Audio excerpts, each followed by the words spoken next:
All right, so we're going to talk some more about transformations of rational functions. We did a little bit about with this in the first videos where I was doing the graphing, but we're going to focus really on the transformation part of it for this lesson.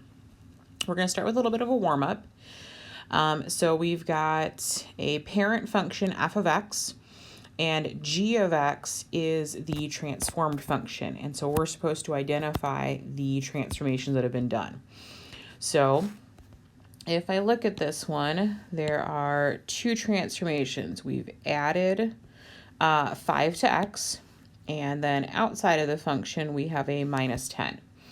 So adding 5 is going to be, and it's with the x, so that is a horizontal shift. And this is where it gets a little backwards, remember? So plus 5 is actually going to move it to the left 5 units. It's also referred to as a horizontal translation as opposed to horizontal shift. Let's see. Subtracting 10 from the outside of the functions after the parentheses, so this is outside of the function, is a vertical shift. So vertical shift, I lost the C there, vertical shift. And that's the straightforward one. It says minus, so we're going to say it's down 10 units. So those are the only two transformations for part A. Let's go ahead and slide on over to part B. Part B, we've got an absolute value function, which totally fine. This one has actually 3 transformations. So the negative on its own is 1 transformation. Multiplying by 3 is a separate transformation, and then subtracting 2 outside is its own transformation. So we've got a negative, a 3, and then the minus 2. Now all of these are outside of the absolute value. So absolute value of x, if you look at this, there's no change there. It's everything is being done around it, so that's going to change your vertical information. So the negative, we are going to reflect over the x-axis. So that's a vertical change. The 3 is a vertical stretch by 3.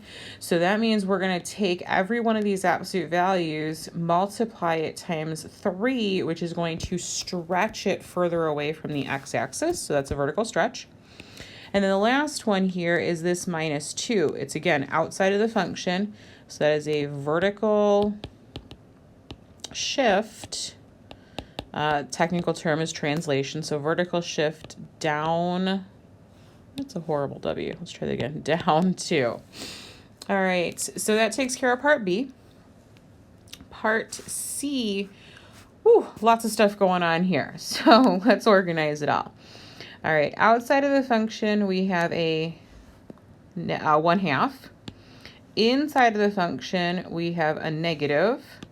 We are multiplying that x times 5. And last but not least, we're adding 4 to the entire function. So anything that's outside of the square root, so in this case the 1/2 and the 4 are going to be some kind of vertical changes. Things that happen inside the function are some kind of horizontal changes. So let's do this 1/2 first. That is going to be a vertical compression by, now these are weird, okay? So vertical compression by 2, or by a factor of 2. The reason it's a factor of 2 is basically you are squishing everything twice as close to the x-axis, so you're compressing it closer. It's the reciprocal to the original value. So reciprocal just means flip the fraction over. Okay, inside, these are going to be your horizontal changes. So we've got a negative being multiplied times x, so that is going to reflect over the y-axis.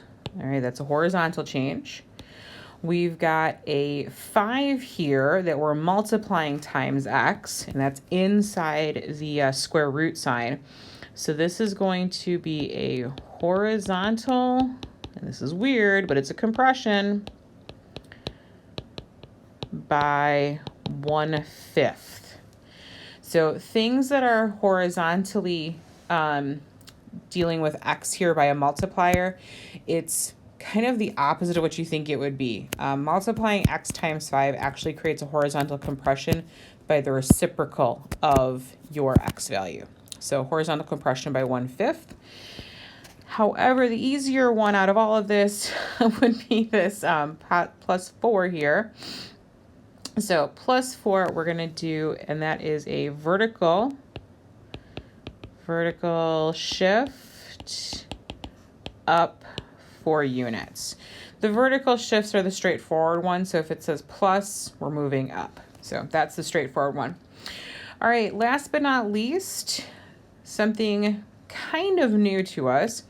We have the radical function. No, I said it wrong. It's the rational function 1 over x. So I want to pick up the pieces of what we've done to it, how we've converted it. So we have a negative in front of the fraction.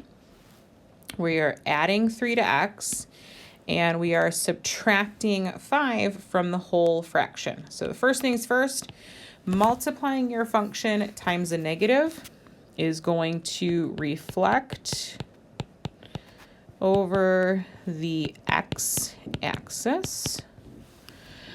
We've got x and we're adding 3. So anytime you add or subtract anything directly to x, those are horizontal shifts.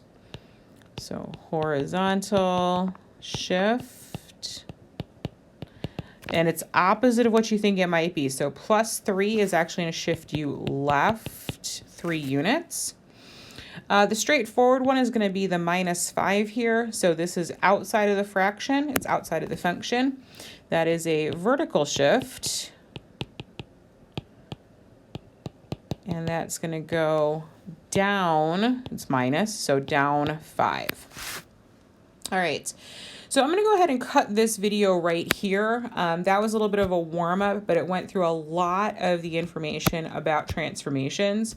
If you have any questions or concerns, please message me and let me know what you need some help with, and I'll pick up the video or the other video with moving on to the transformations of the rational function.